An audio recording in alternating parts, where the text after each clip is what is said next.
Hello, this is Matthew Jefferson, and for this session, I'm going to be talking about application of high-resolution site characterization to remedial design, implementation, and optimization.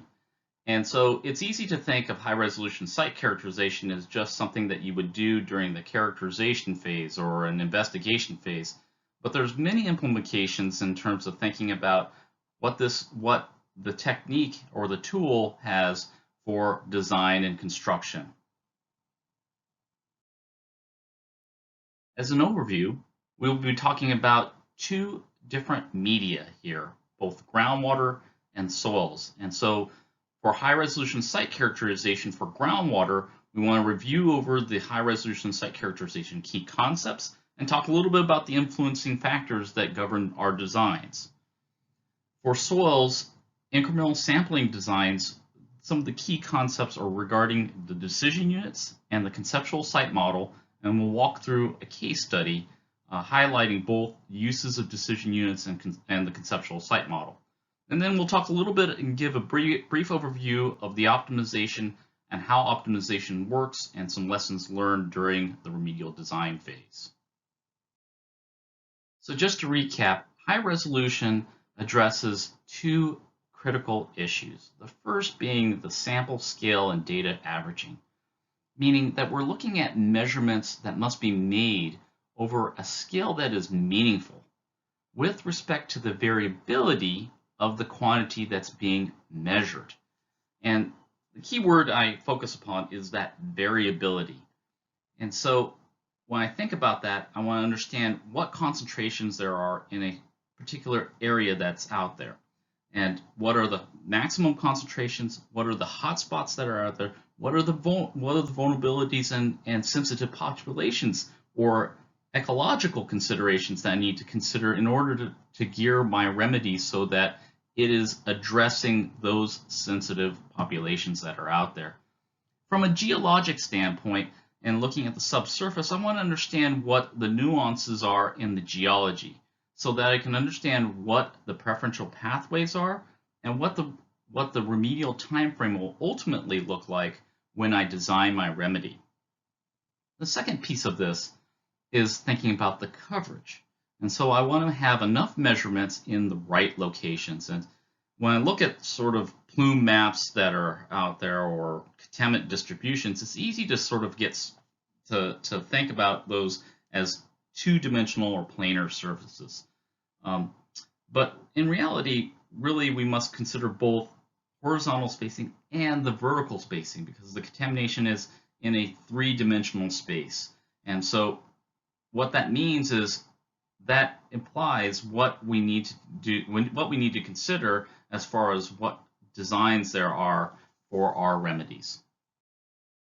So from a design perspective, as an engineer, it's critical that I understand where exactly the contamination is. And so I'm going to revisit the high-resolution site characterization methodology in terms of investigation, because so much of that, of understanding where it is, affects what type of design and what remedy I ultimately choose. So if I'm going to look at this design here, if groundwater is moving from the left to the right, and I have a source that is here on this area here, I want to paint my transects that are perpendicular to the groundwater flow, and where I can get an idea of what the down gradient, up gradient, and down gradient areas are, and also get an understanding of what the subsurface looks like and understanding of the spacing in the vertical axis.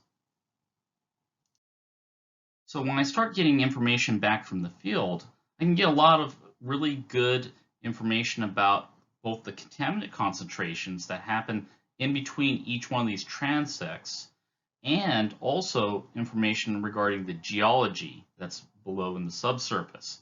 And that tells me not only what type of concentrations that I'm dealing with, but also the flux or the contaminant flow as it passes through each one of these transects, going from the up gradient source to the down gradient area, and how I might design my remedy to tackle each one of these sections of the plume.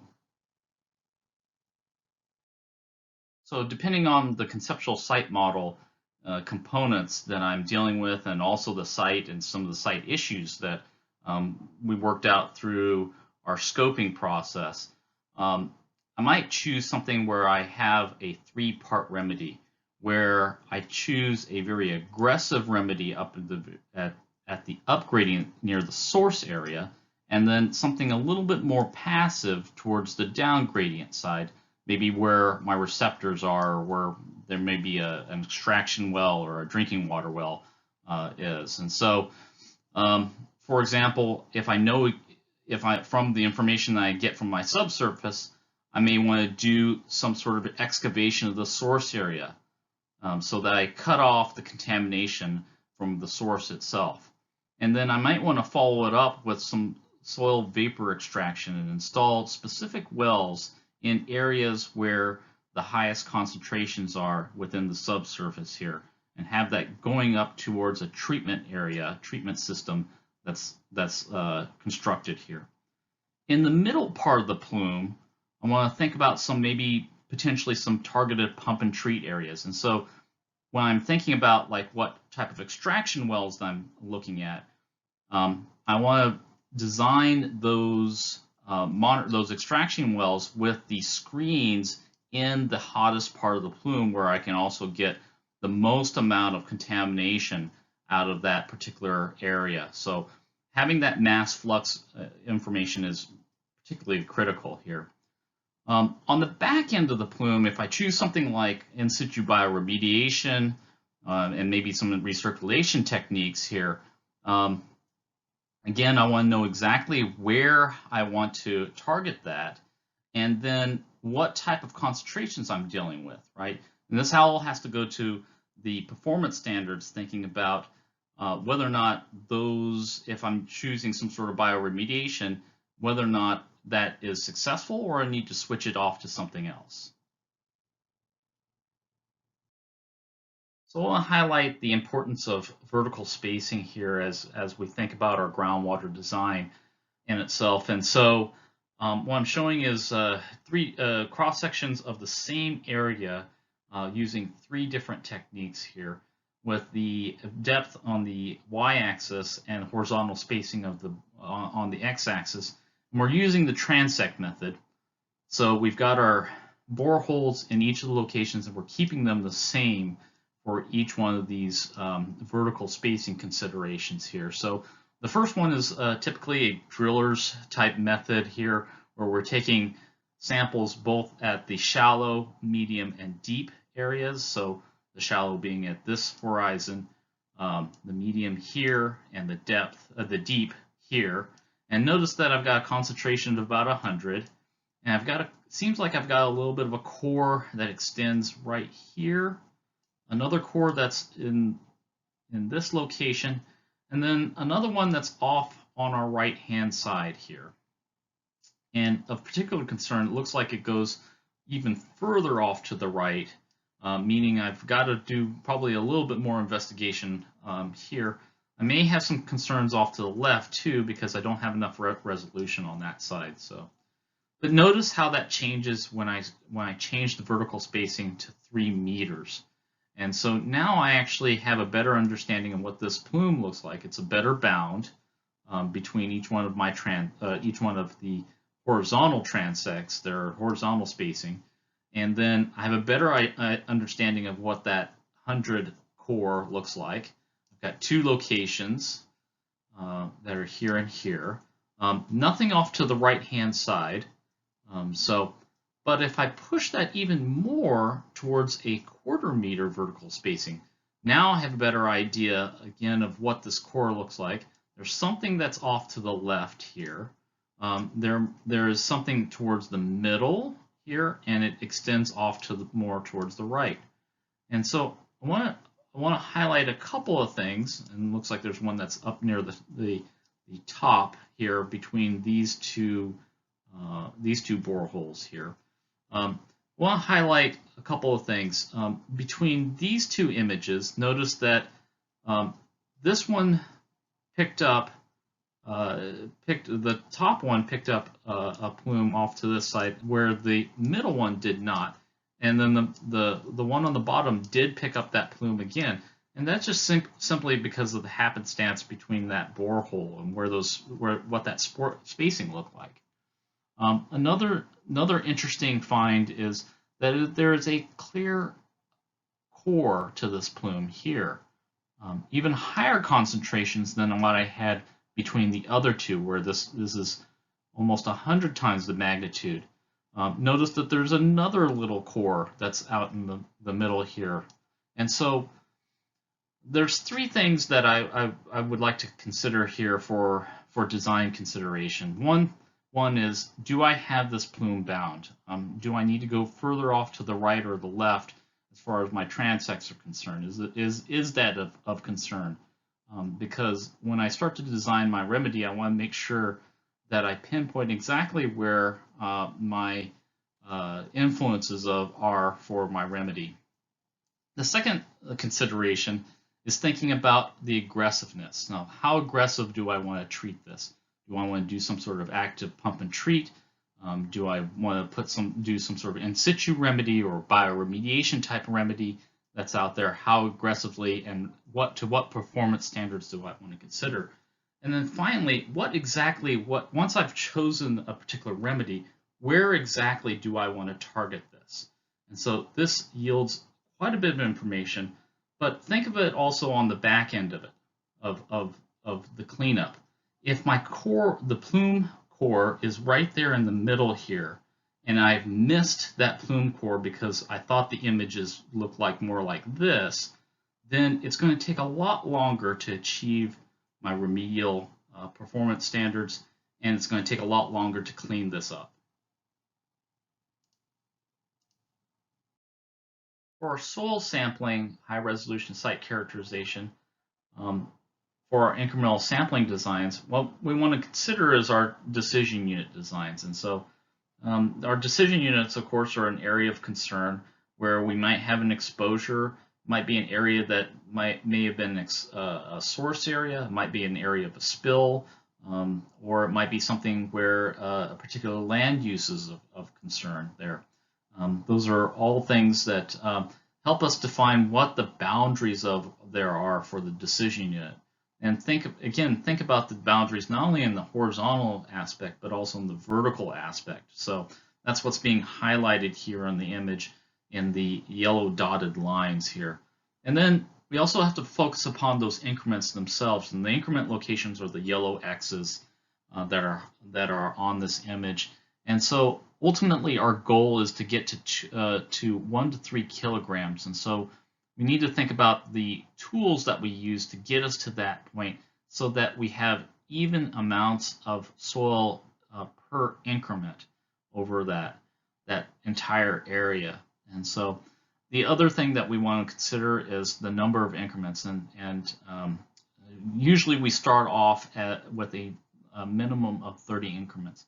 But also know that we may have to increase the number of increments depending on our replicate data. And that the decision units are generally less than 2,000 square meters. And so we want to keep these decision units tight so that we can identify where those hotspots are and identify what type of variability so that we can make decisions on that area. And the driving force behind those decision units is the conceptual site model. That's also getting an understanding of what the land use would ultimately be, what are our objectives that are out there, and what potential flow paths or pathways is happening at our particular site. And another thing to consider is using real-time tools and integrating that with our design, because that gives us a good understanding of whether or not our designs are working. Did we design the decision unit too large? Did we accidentally capture too many sources within that decision unit? Because we're going to be piecing all that information together to refine our conceptual site model.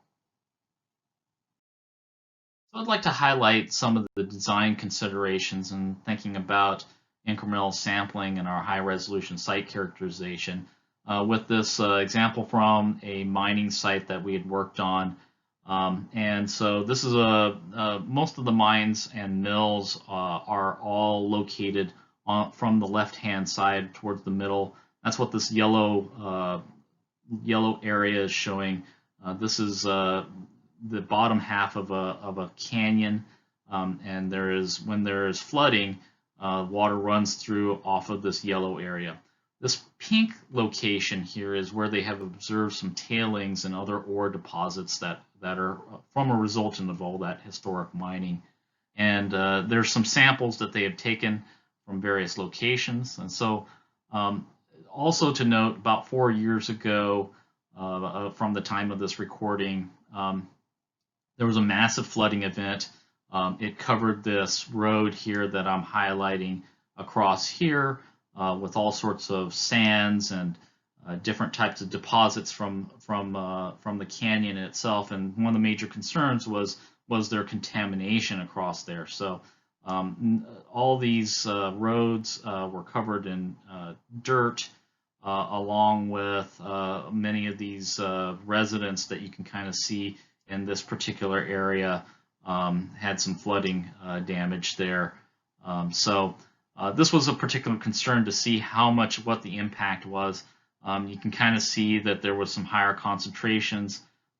Their action limit was around 80 parts per million here, and you notice that there's some concentrations that are in the thousands here. So they chose to use an incremental sampling design to see whether or not they needed to do some cleanup in this area, because you can see not only are there concentrations in the thousands, but there's also some concentrations that are in the single digits.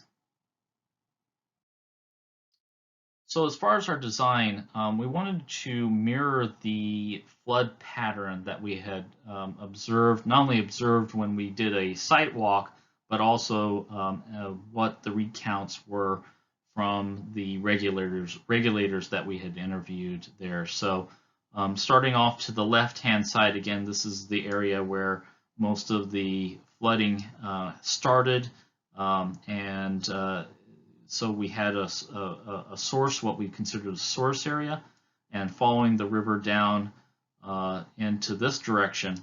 And then from what we had understood, the flow had gone both across the road itself and down these channels and along the roadway. So we painted our decision units, which you see in the purple and blue boxes here highlighted in this slide, to reflect each one of those stages of there. We also wanted to get an understanding of what the impact was to the residential area here. And so we painted also these decision units as we would go across and see what kind of impacts before they got into the residential area here, both in this area and this area here. In addition, we were concerned also with the spoils or the areas that were bladed off as a resultant of clearing the streets. And so we had selected a decision unit back on this side to sample the embankment or whatever the spoils were as part of that. So interesting enough, we did our sampling design, and we found a lot of interesting things about our what the conceptual site model was. And so even though the same image, again, here's where the mouth of the canyon is, and here's the flow path, it turns out that most of it actually kind of ran down the street, but it never did do this larger jump across there. What we did notice was that there was actually a source area highlighted here in red as part of that decision unit, and a separate source area up here, along with a third source area back in this area over here. We had to make several adjustments to our decision units, partially because we could not get permission to go on this landowner's area here. So we had to adjust our decision units based on what type of exposures that were out there. So as a result of our sampling, we have a better idea of exactly what type of contamination that was out there, and where the location, where the contamination or where those focus areas should be in terms of doing some sort of response there. So, but should note that there's several things that we've learned about that, some limitations that we had about some of the equipment that we used. And so, first of all, the sampling tools that we use a similar sampling tool as shown before, this alligator sampler. Those samplers were really easily damaged and could not retain those fine, dry soils at some of the locations. We were working in a desert location, and so it was difficult to sometimes retain that a sample. So we're looking into other options, either a pogo sampler or just trying to get a better redesign of the alligators so they don't get beat up as frequently. Another thing that we observed was that both using incremental sampling and X-ray fluorescence was very, very effective. So not only did it give us a chance to verify our designs that were out there, it gave us a really quick assessment what contamination, so that we could hone in to the specific areas that were of concern, and we could redesign or we could modify our design and verify our design right there, then and there on the field. And then there were definitive results generated from the field XRF. So comparing those samples between a fixed lab demonstrated both effective and consistency with using the XRF. Gave us more credence to be able to use the XRF to do quick assessments. So the key was to generating definitive XRF data that could adhere to our quality assurance plan through rigorous statistical analysis throughout the entire process. So the last thing that we want to consider as far as our high-resolution site characterization remedial design is using optimization as a tool. And so EPA has been using optimization for the last 20 years. We've reviewed over about 300 sites here. And so as far as the design is concerned, we're looking at both the design phase and the remedy phase within the optimization here. And so we're defining the design phase as after we've made a remedy selection, but prior to implementation and operation.